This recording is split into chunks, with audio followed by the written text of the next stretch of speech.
We have an account of the resurrection. Do we have an account of the denial of the resurrection? Is there an historical record of him just dying and this, like a refutal or a rebuttal rather to what they're saying? No, the only ones from the ancient world that deny his resurrection are groups that come on afterwards that sometimes are described as Gnostics, and they're not necessarily just denying it for the reasons we might think they were. They're denying it because they have incorporated ideas of pagan philosophy where they believe that the spiritual is good and the physical is bad. So if Jesus was crucified, let me back up. If Jesus is God, he cannot have a physical body. So they deny that he actually had a physicality to him. This is sometimes called Docetism, because dokein in Greek means to seem. So these groups that we describe as the Docetics, they are denying that Jesus had a physical body. He only seemed to have a physical body. And they wrote documents later on. So the Gospel of Peter, which comes around in 2nd, 3rd, 4th centuries, is being written, and it has Jesus kind of chilling on the cross because he's not really physical, because he's divine, and physical entities don't have physical bodies. So we don't actually get like a concrete denial of his resurrection in that way until you get things like the Gospel of Barnabas in the Middle Ages, which is it's actually the document that Billy brought up to me in the conversation we had, is the evidence that Jesus was never crucified, the Gospel of Barnabas. Well, Gospel of Barnabas is 15th century. It paraphrases Dante's Inferno. It's not an ancient document. So, but in the ancient world, nobody really had that big of a problem with these kind of supernatural claims. The more of the kind of skepticism was why you would worship a crucified individual to begin with. Wow. So they were less surprised that he was resurrected. Or that you would worship a crucified like teacher was just seen as silly. Because it's so humiliating to be crucified. Yeah. And that like a god would let himself go through this. Right. Like what are you talking about? In fact, the ancient world didn't really have a problem with supernatural events. There is an ancient writer who mocks Christianity, and he particularly mocks Christianity in saying that, of course, Jesus did miracles because Jesus had a childhood in Egypt. And he goes, all of those Egyptians are magicians anyways, so he just learned the magic when he was a child.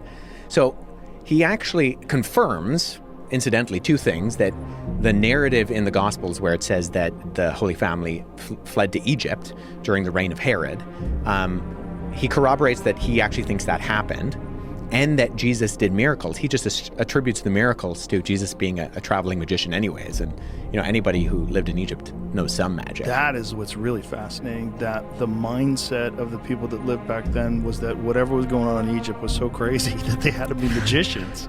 Yeah, but everybody believed in supernatural events. Like, there's no such thing as like a secular work in the ancient world. Even Plutarch, who's one of the most famous biographers in the ancient world, he wrote 90 biographies, of which 60 still survive today. He was a priest of Apollo.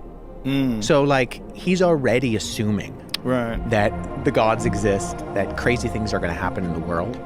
And so they didn't have a problem with people doing miracles or crazy things happening. Well, that's also why it's so interesting trying to put your mind into the context of people that lived back then when you try to interpret what these stories were all about, because they did believe in things that weren't real. So when they talk about this thing that we're supposed to believe is real, when you have all this evidence that they believe things that aren't true, it's interesting, right? Because like you're now saying, yeah, but this one really was true. Right. Well, there's so many different things that they thought of and believed that weren't true. Yeah. So this historiographically is, so when we do history, it's an inference to the best explanation. And so there are probabilities of things that have happened in history where we can say, okay, there's a higher probability of event A happening and a lower probability of event B happening. So the example I often give is like Jonah being swallowed by the fish. Like, that's low probabilistically. Not that it didn't happen, but that like, as a historian, we gotta like say, well, there's no independent cross-reference sources. You don't have multiple attestation for this particular event. The interesting thing about Jesus is that we have more evidence from different writings in the ancient world than we probably should have for someone of his stature. Because we have Matthew, Mark, and Luke, and John, these 4 biographies.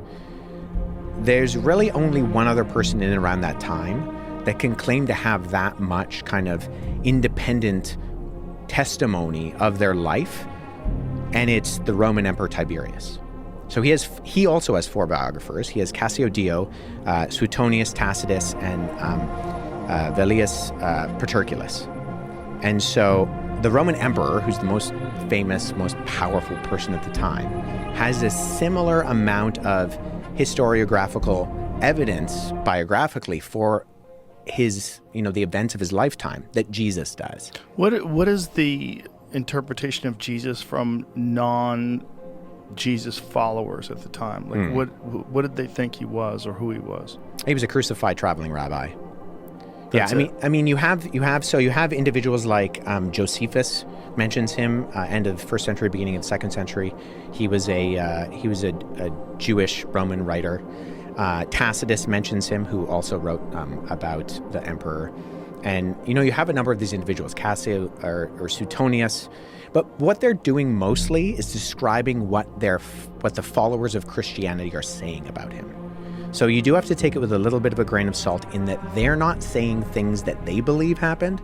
They're talking about things that Christians believe happened. And Christians are this very unusual group because they're monotheistic in a world that does not believe in monotheism. And Jews are monotheistic in that time as well. But there was this idea that your religion could be tied to your ethnicity, and that was okay. Like, the Jews believe in one God, and that's weird, but they're Jews. Whereas the Christians start to convert people who are of all different ethnic backgrounds. And so they're like, well, what the heck is going on here? Because why are you saying... So the earliest criticisms of Christianity were actually that it was atheistic. Being the negative participle, and theos meaning God. Right? Because the ancient world was polytheistic. Right. But more than that, it was what's sometimes referred to as henotheism, in that it's not that they believe in many gods, it's that they believe in many gods, and your gods could be my gods, right? Jupiter could be Zeus, just same god by a different name. And your cities could have gods, right? Osiris and Ra can live in Egypt, and Zeus and Athena can live here, and that doesn't compromise anything.